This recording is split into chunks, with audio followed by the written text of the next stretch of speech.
Bonjour à tous, bonjour Valérie. Bonjour Xavier. Donc nous sommes là aujourd'hui pour parler de la loi de l'attraction, de l'abondance avec Valérie qui ça fait 8 ans qu'elle s'est lancée sur cette thématique et certainement des prises de conscience depuis avant 8 ans. Elle a écrit un livre, Vivre selon la loi de l'attraction, et un autre livre sur l'estime de soi. Elle fait des formations, des ateliers et aussi notamment en biodance. Je suis content aujourd'hui d'offrir aux gens de la formation Liberté et Abondance un certain nombre d'éléments, puisque c'est des personnes qui ont des objectifs en termes financiers, mais aussi en termes de style de vie. Ils aimeraient avoir plus de temps libre, ils aimeraient pouvoir dormir plus, pouvoir se payer ce qu'ils ont besoin ou vivre ailleurs, etc. Puis on a des gens aussi qui veulent gagner plus d'argent, ils disent le SMIC, qu'est-ce que je vais vivre avec le SMIC, donc ils savent qu'ils peuvent gagner plus. Et on a aussi des gens qui ont lu des trucs sur la loi de l'attraction, mais j'arrive pas, je suis bloqué. Voilà. Donc nous attendons tout de toi Valérie, que tu nous débloques totalement et que l'argent coule dans notre vie. Voilà. Ma première question Valérie, et je te remercie, c'est qu'est-ce qui te passionne dans cette thématique ? Tout. Alors déjà, je suis une passionnée, je crois, de nature, et je crois que c'est important, et qu'il y a trop de gens qui justement ont oublié d'être passionnés. Et de retrouver de l'enthousiasme à l'intérieur de soi. Et enthousiasme, ça veut dire le divin à l'intérieur de soi. Donc de retrouver cet enthousiasme et de dire « Waouh, c'est ça dont j'ai envie ». Et en fait, je pense qu'on est chacun sur cette terre pour être soi-même, pas quelqu'un d'autre. Je suis née pour être moi-même. Et mon objectif pour moi, c'est de me rapprocher toujours un peu plus de qui je suis et d'aider les autres à être pareil. Parce que ça me fait mal au cœur quand je vois des personnes qui passent à côté de leur vie et qui font autre chose que ce pourquoi ils sont faits réellement et qui finalement sont tristes et un peu désespérés. C'est intéressant parce que moi, j'ai découvert la loi de l'attraction depuis 10 ans à peu près, donc j'ai eu pas mal de choses, pas mal de choses intéressantes au niveau de l'argent, au niveau du style de vie, au niveau des rencontres, etc.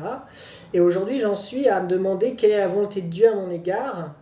Et parfois, j'ai l'impression que peut-être que je m'éloigne de ce côté vivant et spontané, parce que je me dis parfois aussi que ce côté vivant et spontané, d'être sain, de dire tiens, j'aime danser, j'aime chanter, j'aime être riche, j'aime être libre, bah finalement, c'est mon divin. Moi, ce que j'aime, c'est quand on fait quelque chose et comme je dis, l'âme jubile, c'est-à-dire que ça fait un grand waouh à l'intérieur de soi. Et c'est retrouver ça. Et en fait, quand les personnes viennent me voir, que ce soit en coaching individuel, en atelier, en coaching de groupe, parfois elles ont l'air tristes. Et en fait, je les fais parler jusqu'à ce que je vois des étoiles dans leurs yeux. C'est-à-dire qu'à un moment, elles disent « Ah oui, j'ai envie de faire ça. Ah oui, et ça, c'était bien. Ah. » Et là, elles redeviennent vivantes. En fait, la plupart des gens ne font qu'exister, fonctionner, métro, boulot, dodo, et ça va très vite. Et tout d'un coup, ils se réveillent et ils se disent « Flûte, je suis passée à côté de ma vie, j'ai foiré ma vie. » Et en fait, il n'est jamais trop tard pour réussir sa vie. Mais réussir sa vie, c'est quoi ? C'est être soi-même pleinement à chaque instant. C'est j'aime ce que je fais, et c'est j'y prends plaisir, et c'est j'exulte en fait. Ouais. J'exulte à chaque instant et j'adore cette vie et se dire que la vie est belle en fait. Alors que je reviens du salon zen et j'ai entendu beaucoup de gens dire « Ah ouais, la vie c'est difficile ». Je dis ben, si tu le crois, elle va être difficile. C'est ça la loi d'attraction, c'est-à-dire ça amplifie ce sur quoi nous nous focalisons. Donc nous sommes environnés de négatif, on peut continuer à focaliser sur le négatif et à attirer du négatif. Et j'ai vu une femme qui dit « Moi j'attire que des catastrophes, que des conflits, que des... » Je dis « Et qu'est-ce qui va bien dans ta vie ?»« Ah ben rien. » Je dis « Rien, ben t'es sympa, t'es en train de parler avec moi, là c'est sympa, on a un moment génial et tu le vois pas. » Elle dit « Ah oui c'est vrai. » Et bien je dis note-le, que là il y a quelqu'un qui t'écoute et qui fait attention à toi. Et focalise là-dessus. Et regarde dans la journée, peut-être il y a un rayon de soleil, il y a le sourire d'un enfant, il y a la boulangère qui te dit bonjour, et tu oublies le reste. Sur quoi vous choisissez de vous focaliser. Et la loi d'attraction l'amplifie tellement à chaque fois. Donc, et ça on a le choix, toujours, de penser de manière automatique ou de choisir ses pensées. Est-ce que parfois c'est pas quelque chose de l'ego de vouloir toujours comprendre comment tout fonctionne et nous garder dans un état assez moyen finalement et de refuser de choisir d'être heureux et de choisir d'être ce qu'on veut être? L'ego a peur quand on est heureux parce qu'il n'a plus de travail et donc il a envie de continuer son travail. Donc c'est le remettre à sa place, hein. Il ne s'agit pas de plus en avoir, mais juste de le remettre à sa place. Et puis d'enlever toutes les croyances par rapport au bonheur. J'ai pas le droit d'être heureux, la vie c'est souffrance, le bonheur ça dure pas. Si je suis heureux, après il va m'arriver une catastrophe. C'est vraiment le genre de phrase que j'entends dans mes ateliers. On n'y croit pas au bonheur permanent, mais c'est pas la vie qui va nous amener un tas de choses extraordinaires. C'est nous qui allons décider de porter un regard extraordinaire sur les choses, et c'est ce qui va les transformer. C'est une gymnastique, c'est ça que j'entends. Oui. C'est vraiment une gymnastique mentale, un choix mental. Parfois, je fais un peu les choses de la gratitude, par exemple, dire merci, merci, un peu de façon automatique, et ça perd de son âme. Donc je me dis, récemment, je me suis recentré en disant, mais vibre vraiment cet exercice, vibre vraiment cette intention, parce qu'à le faire de manière automatique, finalement, ça s'ancre pas. Ça s'ancre pas assez. Mais tu le dis, hein, c'est automatique, donc c'est pas ressenti. Moi, je sais que je pratique beaucoup la technique des affirmations positives, mais si on les dit, bon, je suis une personne merveilleuse, il va rien se passer. Et c'est le ressenti qui fait toute la différence. Donc vraiment de le sentir avec, comme je dis, avec toutes les cellules de son corps. C'est pas juste la tête, mais c'est le corps qui est dedans.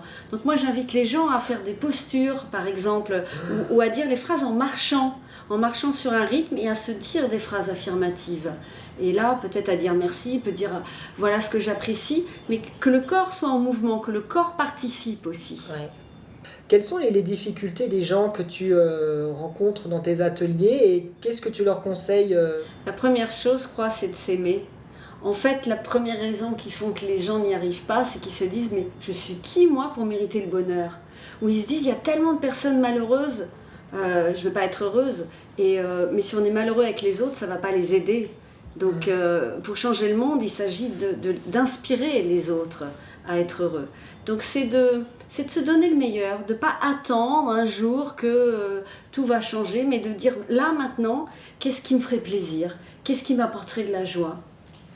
Et puis de partager cette joie avec les autres. Parce que je pense qu'il n'y a pas de bonheur durable si on n'apporte pas un plus dans la vie des autres aussi. Oui, c'est sûr, c'est clair. Donc de partager notre unicité. Je crois que chaque personne est unique, ça c'est sûr, c'est évident, on est tous uniques. Donc on a quelque chose d'unique à apporter au monde. Et si on ne le fait pas, c'est égoïste d'ailleurs. Parce qu'on prive le monde de nos talents, de nos compétences, de qui on est profondément. Donc écoutez la voix de notre être profond. Et en fait, les gens le savent, ce qu'ils ont à amener dans ce monde. Mais souvent, c'est qu'ils n'osent pas, parce que ça ne se fait pas, parce que je ne vais pas attirer assez d'argent, parce que je ne vais pas y arriver. Et moi, je crois que quand on est complètement aligné avec ce pourquoi on est fait, l'argent arrive, les relations arrivent, les amis arrivent, les événements arrivent. Mais ça veut dire, j'y crois profondément, je crois en moi. Moi, je suis très spirituelle, donc à la fois, je cherche à connaître le sens de la vie, de l'existence, et à la fois, j'assume aussi ma part. C'est-à-dire que je me dis que la vie, enfin moi je crois en Dieu, voilà. Je me dis que Dieu n'a pas créé des êtres pour qu'ils leur disent tout ce qu'ils doivent faire. Donc ces êtres, ces créatures doivent elles-mêmes choisir leur bonheur, choisir leur création, parce que Dieu va pas tout faire pour nous, quoi. Après, ce que je fais attention, c'est que d'être inspiré par une source profonde à l'intérieur de moi, et pas une source qui soit de l'ego. Maintenant, je pense que j'ai tendance un peu à batailler avec l'ego, et c'est pas forcément ce qui me rend le plus en paix, ce qui me libère le plus, mais le fait de l'observer, de l'accepter, ça guérit déjà ça. Moi, je cherche vraiment à créer un truc le plus pur possible, mais j'ai aussi parfois l'impression que c'est aussi dans la spontanéité, finalement, que c'est déjà tout parfait, quoi. C'est ce que j'allais dire, parce que, bon, on peut l'appeler Dieu, on peut l'appeler le divin. Moi, j'aime bien l'appeler l'univers, comme ça, ceux à qui le mot Dieu fait peur, c'est plus simple. Il y a quelque chose dans la Bible par rapport laissez venir à moi les petits-enfants, c'est-à-dire retrouver cette spontanéité de l'enfant intérieur et arrêter de se prendre la tête. Est-ce que c'est l'ego, est-ce que c'est pas l'ego? Moi, je dis, est-ce que ça me fait plaisir?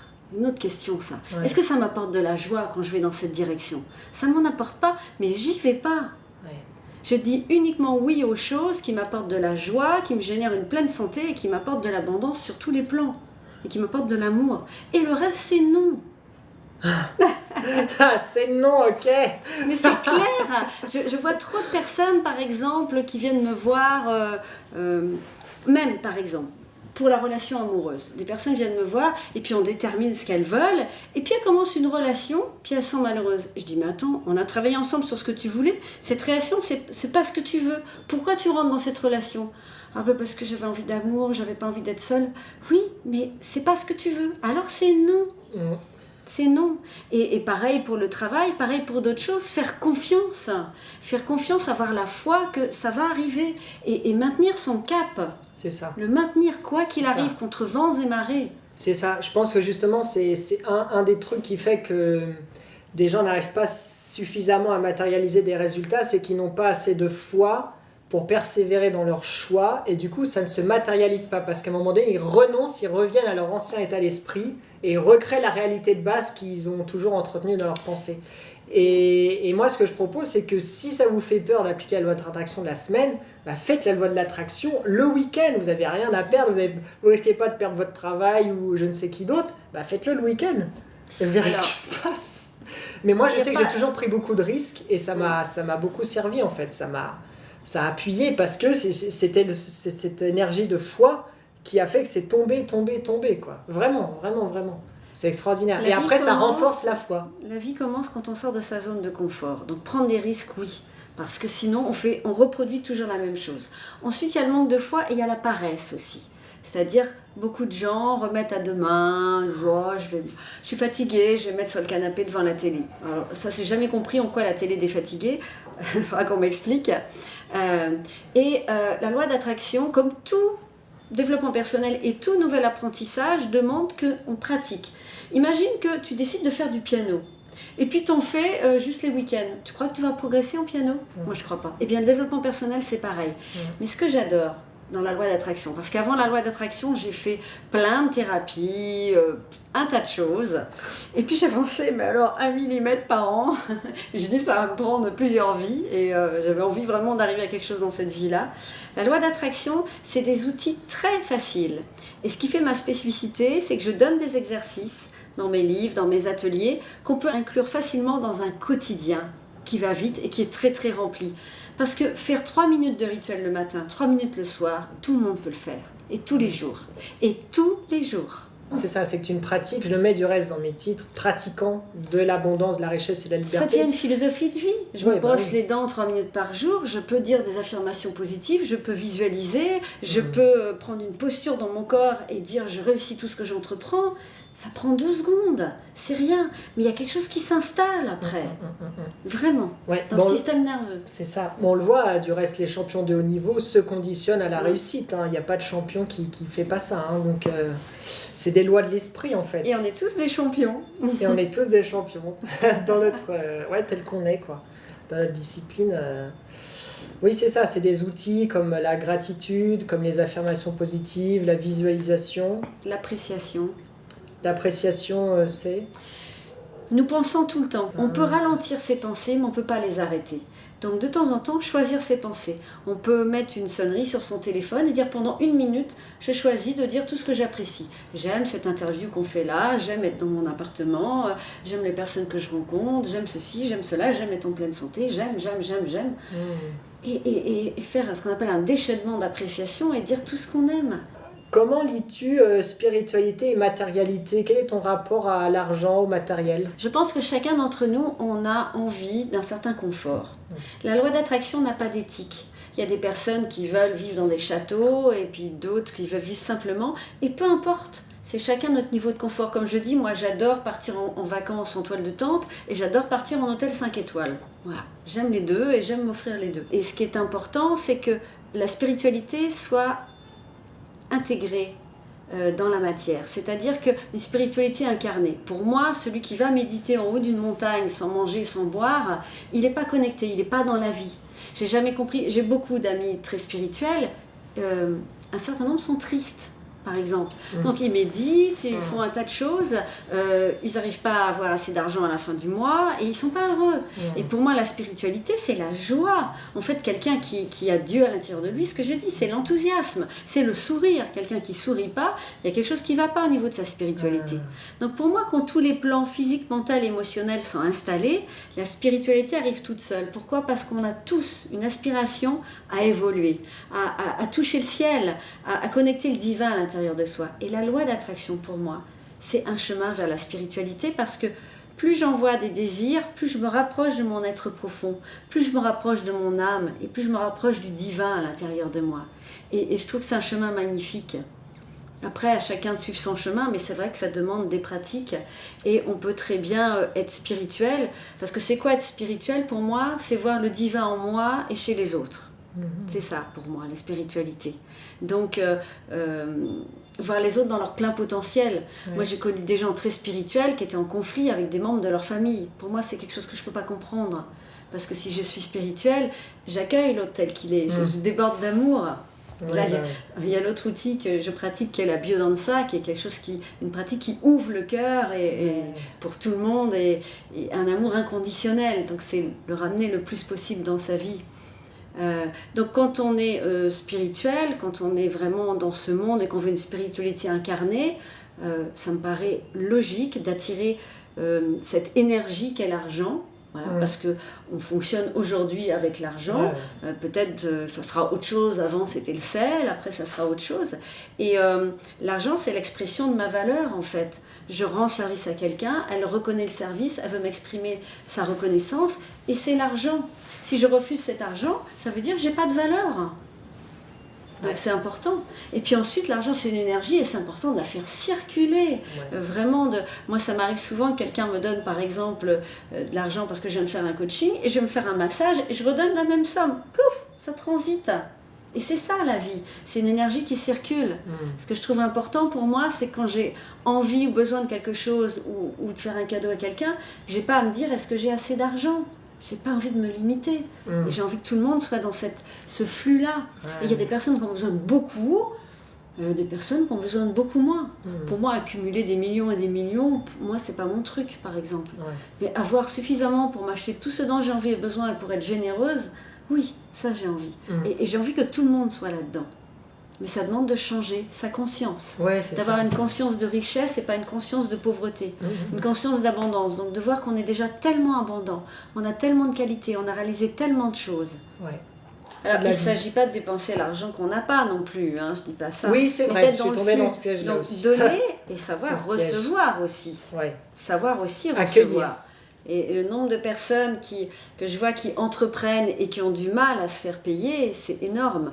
Comme si quand on fait ce qu'on aime, c'est pas normal de recevoir un salaire. Non, il faut que ce soit dur pour recevoir un salaire, il faut que ce soit difficile et pas agréable. Non, on peut faire ce que l'on aime, au contraire, et recevoir pour ça. Et puis redonner et faire circuler. Oui, c'est drôle d'associer cette croyance de la compétence ou du mérite avec la souffrance, la difficulté, d'endurer. C'est peut-être assez catholique ça. Enfin, je crois que nous a bien expliqué ça. Moi, je viens de la campagne et c'était vraiment une croyance que j'avais très fort. Pour moi, pour attirer de l'argent, je devais travailler beaucoup, ça devait être difficile. Et la loi d'attraction m'a permis de changer ça. Mais il y a eu des heures où je me suis dit, c'est facile, c'est facile, c'est facile. J'attire facilement des participants, c'est facile d'écrire un livre, c'est facile. Et de me le dire jusqu'à ce que ça s'intègre. Et de repérer ce qui était facile dans ma vie. Donc j'ai fait des cycles où tous les soirs, j'écrivais tout ce qui avait été facile dans la journée. Pour arriver à changer mon état d'esprit par rapport à la vie. C'est ça. Tu te reconditionnes, tu recalibres ton esprit à partir d'exercices réguliers où finalement une croyance nouvelle finit par être totalement intégrée. Et se matérialise et devient une évidence. Complètement. C'est ça. Et je célèbre. Hier, il y a quelqu'un qui m'a appelé pour une émission de radio. Je l'ai croisé il y a longtemps maintenant. Ça doit faire 1 an qu'on ne s'était pas vu. Et c'est arrivé tout seul. Et je dis pas, normal, je fais la loi d'attraction. Je dis, ouais, génial, super, merci, encore.